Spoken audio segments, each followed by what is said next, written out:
With Starbucks Holiday Blend for Nespresso Virtuo, now exclusively at Target, there are even more ways to share the joy. Savor every smooth and festive sip all holiday season with friends and family at home to fill every indulgent day with cheer. From Hollywood, it's time now for Edmund O'Brien as... Johnny Dollar? Hello, Mr. Dollar. This is Dr. Carr. Yes? Sergeant Wright had to go back to his office and asked if I would call you. Oh, I get it now. The Boldrick shooting. Sorry, I understood Dr. Stone was on the case. We've both been attending Boldrick. What's his condition now, Doctor? He's improved some, but he'll be lucky to live. We gave him 3 blood transfusions this afternoon, and this evening he regained consciousness. Was Sergeant Wright there at that time? Yes. What did Boldrick say? Did he say who shot him? No, he wouldn't talk about it. Said he didn't remember, but he was lucid when he arrived. Oh. When do you think I can see him? Well, that's why I called, Mr. Dollar. You can see him this evening. Sergeant Wright hopes that since you aren't a police officer, perhaps Boldrick will talk to you. Well, I can try. I'll be there in about 45 minutes.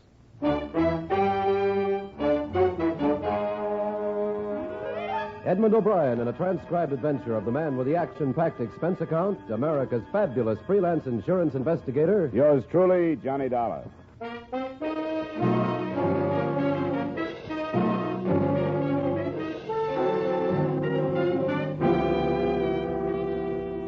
Expense account submitted by Special Investigator Johnny Dollar to Home Office, Corinthian All Risk Insurance Company, Hartford, Connecticut.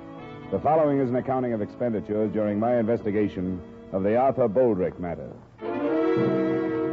Expense account item 1, $2.30 cab fare from my apartment to the emergency hospital.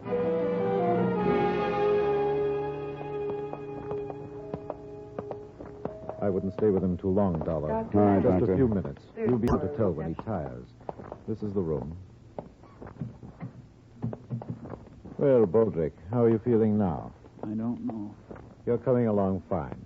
This is Mr. Dollar. He represents your insurance company. Hello, Boldrick. Sorry about what happened. Yeah. Mr. Dollar wants to ask you a few questions. I've told him not to stay too long, but if you feel tired, you can tell him to leave. I'll drop by and see you later. You think I'm going to die? Is that why you're here? Oh, of course not. Doctor told you were out of danger. I've just got some routine questions to ask you. You say it was a man that shot you? Yeah. Somebody I never saw before, that I can remember. But I don't know what happened. You remember where you were when you were shot? It was in the backyard by the garage. I was right by the garage door, and this guy come around from the alley, and What did he say to you? he was after the car keys. I had him in my hand. He made a grab for me. He said, "Give me those keys," or something like that. And I give him a push, and that's when he shot me. After then, I didn't even know he had a gun. You didn't see it when he asked for the keys? No, if I'd have saw it, he could have had keys. I don't fight no man with a gun. What did he look like? Oh, that's one of the things I don't remember too good. It happened so fast. He was wearing like overalls or something. What color?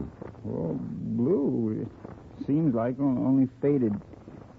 Could have been shirt and pants, too. It was awful fast. There he was, and then it happened. What else about him? That's about all. I think he was sort of dark, but I don't think I'd even know him for sure if I saw him again. Maybe I would. Maybe you'll remember more if you try. I will. I figure this guy, whoever he was in trouble or something, and he just needed a car in a hurry. But he didn't take the keys. Well, I figured he lost his nerve. Wilma come running out when she heard the noise. Will Wheeler from next door. This guy was gone when they got to me. Well, I won't bother you any longer, Boldrick. You'll help find this man if you'll think about it as much as you can and try to remember what he looked like. Oh, don't worry, I will. Hey, mister, do you think they'll let my wife come to see me tonight? I'd sure like to see her. I don't know. But I'll ask Dr. Karff on the way out. I'll see you later, Boldrick.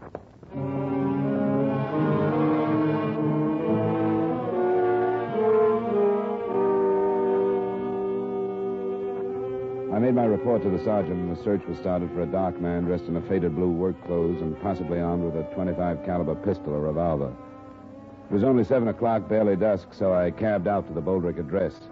It was a single-story, run-down house in a neighborhood we Hartfordians choose to call an older part of town, rather than a slum. His wife was a work-worn woman who looked older than her 34 years. She led me into the backyard and showed me the garage that faced on an alley and the spot still stained where her husband had lain. It was there. Nobody was in sight when you got out here? Mm-mm. I didn't see nobody.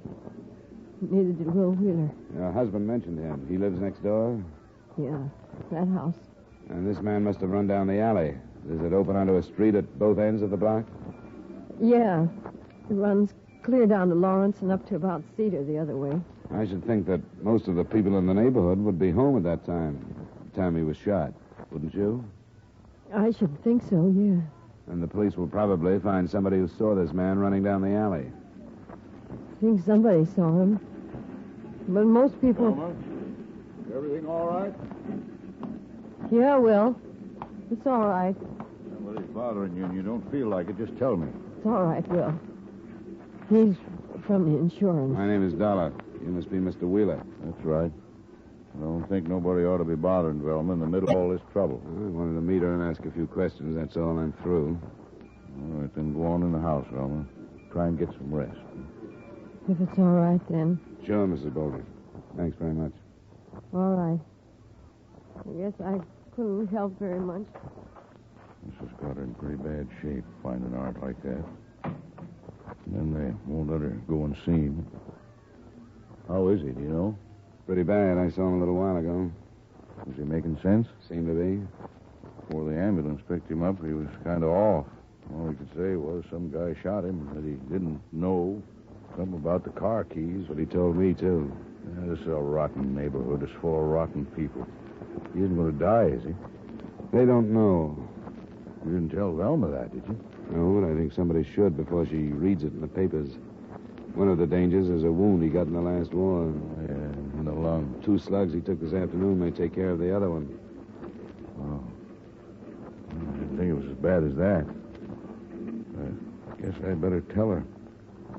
I've been a friend of Art's for a long time.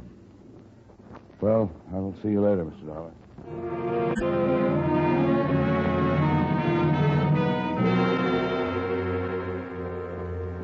As I left the neighborhood, I noticed 2 police cars, so I knew Sergeant Wright's men were at work. I was in his office a little later when 2 of the men brought a witness in. This is Mr. Dollar, Mrs. Cole. How do you do? Mrs. Cole? It was nice of you to come in. I thought it was my duty. The other policeman wanted to know if I was in my backyard near the alley when there was that shooting, and I was. How far from the Boldrick house do you live, Mrs. Cole? Well, there's 2 houses between theirs and where I live. Those policemen told me they were looking for somebody who saw a man running down the alley. I've got a garden out back, and that's where I was when I heard the shots. I didn't see no man running, but I saw a car come from that way. Which way do you live from the Boldricks, Mrs. Cole? Down from them. South, that is. And did you recognize this car? No, I didn't. I didn't see the man in it either, but it came from that way. Did you see anybody else in the alley at the time? No. At first, after I saw the car, I thought it was backfired. But then when I heard about the trouble, I remembered the car. Well, we're glad you did, Mrs. Cole. Was the car traveling fast or slow, would you say? Oh, about medium, I'd say. They can't go too fast in the alley on account of the chuck holes. What color was it? Tan or brown. I don't know much about what kind it could be. I think you could call it a sedan. Anything else, Dollar? Not right now. The officers you came in with will want to ask you a few more questions, and then they'll drive you home, Mrs. Cole. No. I want to thank you very much. Well, I hope I've been some help. Good night, Mrs. Cole. Good night. Nothing fits, Dollar. 3 witnesses on the other side of Boldrick's place swear they would have seen anybody running in the alley at that time. And this one says she saw a car leaving. Oh, it's still early. I guess we'd better phone the hospital, find out if we can see him, huh? Yeah. Yep. I'll put out an alarm on a brown or tan sedan, and then I'll call.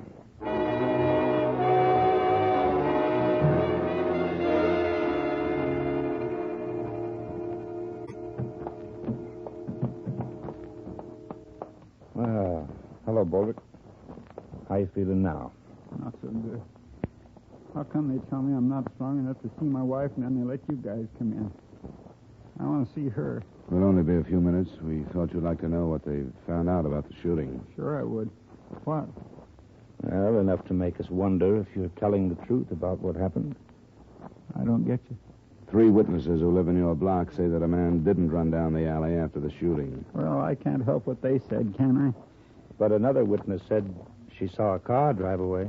The more people we question, Boldrick, the less possible it seems that this man you talk about could have shot you. They'd have no reason to lie, so we've come back to you. You haven't been telling the truth, have you? Why should I do anything else? What about this car that drove away? I didn't see any car. I don't know anything about Now, it. look, you've been evasive about this from the beginning. You told me you couldn't remember, but you had time to think before Dollar got here, and you gave him the story about this man. We think you're protecting whoever shot you, Boldrick. That's crazy. We want you to tell us who it was. I can't tell you. I don't know. You won't tell us who was in the car? Leave me alone. All right, Boldrick. If you want to protect whoever tried to kill you, I guess it's your business. But we'll learn who it was. Wait a minute. I deserve to get it. That don't make any difference to you, but it does to me. I don't want to hurt anybody anymore. That's why I won't tell you. Now, take it easy, Boldrick. There was only one way to stop me from hurting people. What were you doing? My ex-wife. You were still seeing her? I guess there was only one way to stop me. I was hurting her husband, my wife, and my friend. Was her husband in the car, Boldrick? Better call the doctor. Was her husband in the car? Yes, but I don't want to hurt him anymore. Maybe we shouldn't have questioned him, huh? I'll call Dr. Karp.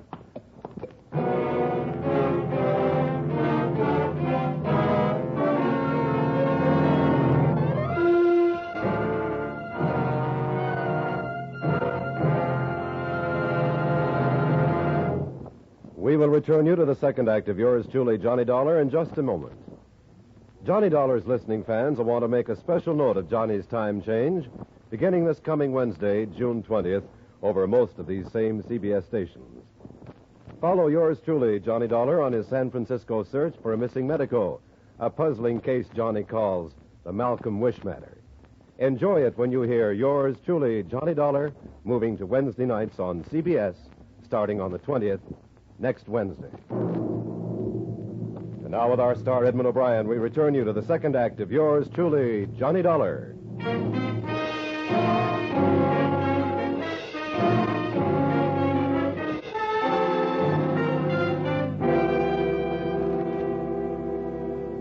With Arthur Boldrick nearing the point of death, the next move was obvious: to bring in the man he had accused and arrange a formal identification and accusation. Sergeant Wright called 2 other officers to stand by the hospital and, in case we were too slow, get a deathbed statement. Then Wright and I left. The dying man's first wife, Anna, had married a man named Thomas Hood. We found their house in the slightly more desirable neighborhood, but not too far from where the Boldricks lived. Yes? Are you Mrs. Hood? Yes. Here you are. Here you are. Police. Is your husband at home? No, he's out of town. What's the matter? I think we'd better come in and talk to you then. What do you want with me? We want to talk to you about Arthur Boldrick. What did he do? He was shot this afternoon. Now, may we come in? All right. This is Mr. Dollar. He's a private investigator. Mrs. Hood? Art is dead. No, but he's not expected to live. Why did you come here? We just left Boldrick a short time ago. He told us your husband shot him. Oh, no. No, he didn't. You said your husband was out of the city, Mrs. Hood. When did he leave? This afternoon. Why did he leave? He went on business. He's a salesman. He's out of town. He couldn't have shot him. What time did he leave? It was this afternoon. I think about 4 or so. He left this house about 4? I think that's when it was. Boldrick was shot a little after 5:30, between then and 5:45. Is your husband's car a sedan or a coupe or what? Oh, sedan. What color? Tan. A sedan driven by a man and described as brown or tan was seen leaving the alley near where Boldrick was shot. It was seen a few seconds after the shots were heard. No. No, he didn't do it. I'd better sit down, Mrs. Hood. Come on, sit down. He didn't shoot him. I swear he didn't. I swear. You mean he approved of your seeing Boldrick? He did. Who told you that? Boldrick? My husband didn't know. I know I was wrong. I shouldn't have seen him. But that doesn't make any difference. Except my seeing him didn't have anything to do with whatever happened. Tom didn't shoot him because he didn't know about it. And he mustn't know. He mustn't find out. In spite of what you thought, it looks like he did know. Now, where is he, Mrs. Hood? We want to reach him tonight.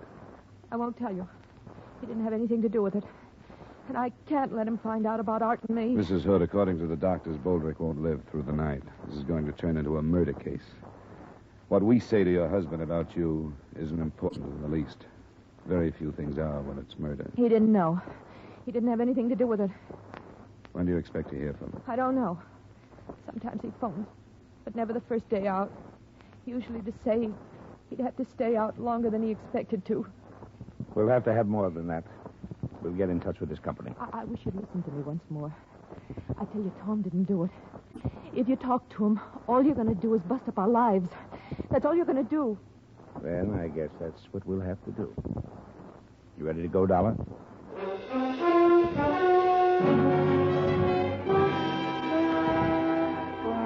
the time we got back to the hospital, Arthur Boldrick was dead. He had made a deathbed statement and again had named Thomas Hood as the man who had shot him. While Sergeant Wright went to work on locating him, I stopped by the Boldrick house. It was the next-door neighbor, Will Wheeler, who... I got a lot of drinks down there, and she finally went to sleep. I don't know what kind of shape she'd be in if you woke her up. I won't bother her then. Her husband died about an hour ago. Oh.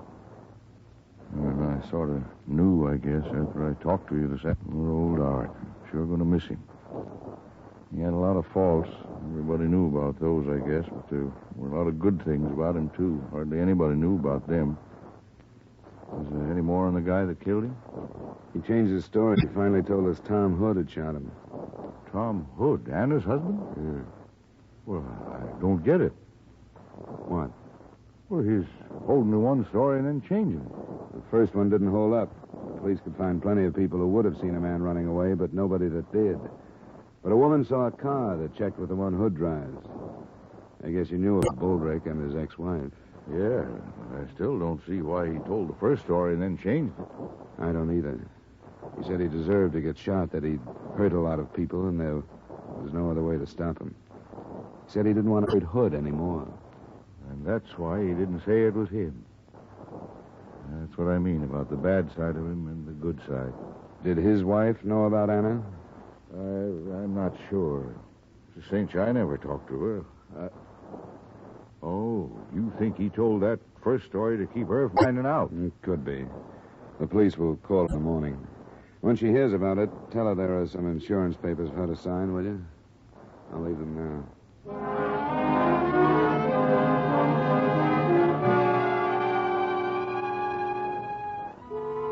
The next morning, when I phoned Sergeant Wright at 10, things stood pretty much the same. Thomas Hood hadn't been located. He supposedly had left for Boston, where he was expected to check into the Royce Hotel, but he never reached there. The Massachusetts police were alerted, and we were sure that part of it was covered. I got to Wright's office at 10:45, and at 11:30 we were thrown a curve. My name is Mandel. I read in the paper this morning about the shooting out north yesterday. Well? My friend said I was a fool for coming in to see you, but I work on radio repairs, and I delivered a set to some people in the next block that afternoon. What time did you deliver it, Mr. Mandel? About 5:30, a little after. I read how some woman saw a tan sedan going down that alley, and you were looking for it. Well, I'm pretty sure that was mine. You drove through the alley? Yeah, I did. You're sure of the time? You can ask the people who own the set. Their name is Olson in the next block. And you followed the alley through the next block? Yes, I did. The same way that dame said. Did you hear the shots? No, but I think I know why.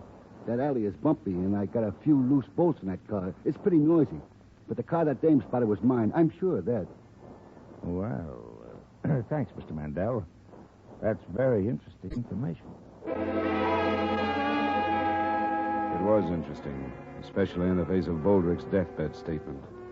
As far as we could see, Mr. Mandel had no reason to lie. Sergeant Wright and I went back over everything we had. When we'd finished, there were only a few points from which to start the investigation again.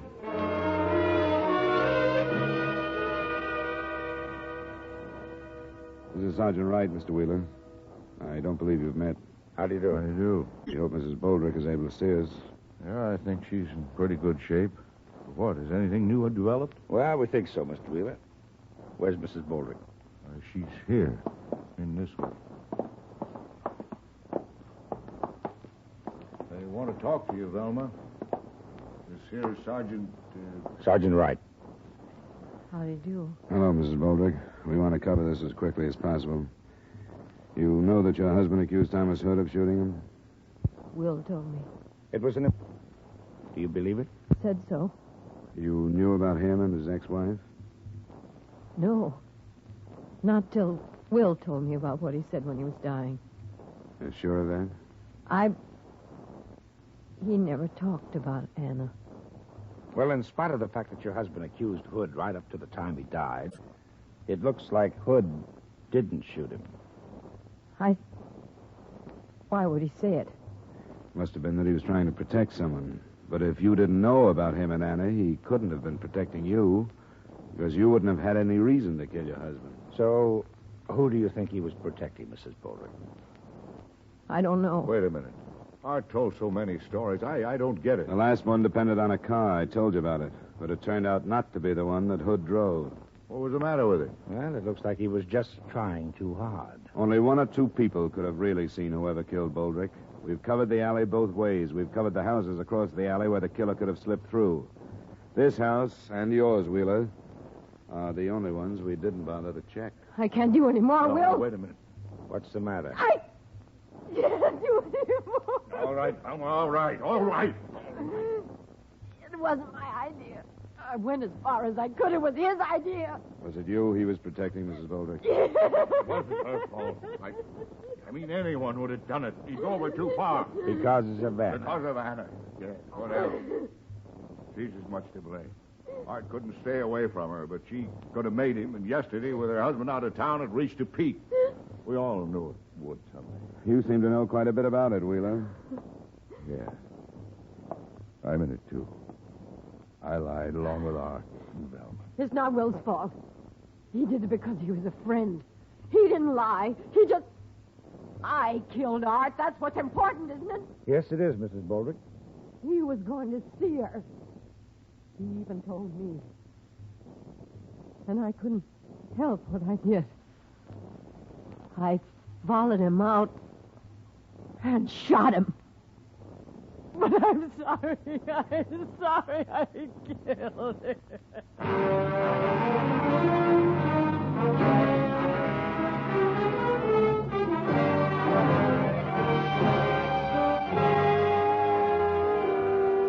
Expense account item 2, miscellaneous, $75. Expense account total, $77.30. Remarks?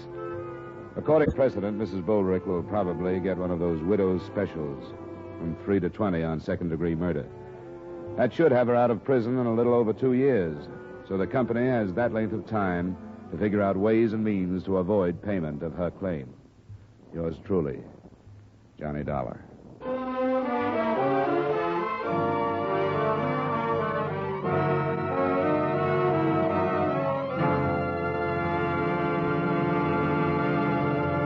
Beginning next week, yours truly, Johnny Dollar, will be heard on Wednesday at 9 o'clock Eastern Daylight Saving Time. Consult your papers for the time change in your area. Yours truly, Johnny Dollar, stars Edmund O'Brien in the title role and is written by Gil Dowd with music by Wilbur Hatch. Edmund O'Brien can soon be seen in the Paramount Pictures production, Warpath. Featured in tonight's cast were Edgar Barrier, Parley Bear, Jeanette Nolan, John McIntyre, Wally Mayer, Virginia Gregg, Gene Bates, and Harry Lang. Yours truly, Johnny Dollar, is transcribed in Hollywood by Jaime Del Valle. This is Dick Cutting inviting you to join us next Wednesday at 9 o'clock Eastern Daylight Saving Time when Edmund O'Brien returns as Yours truly, Johnny Dollar.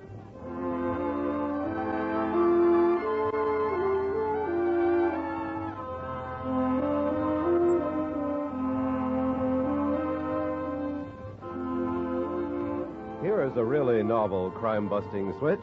Instead of chercher la femme, it takes a femme to do the detective work on tonight's action-packed Gangbusters Manhunt on most of these same CBS stations. In this fast-paced Gangbusters chase, it takes a lady detective to trap a shrewd safe-cracking trio when her male counterparts fail to get the evidence. And now, stay tuned for 5 minutes of the latest news.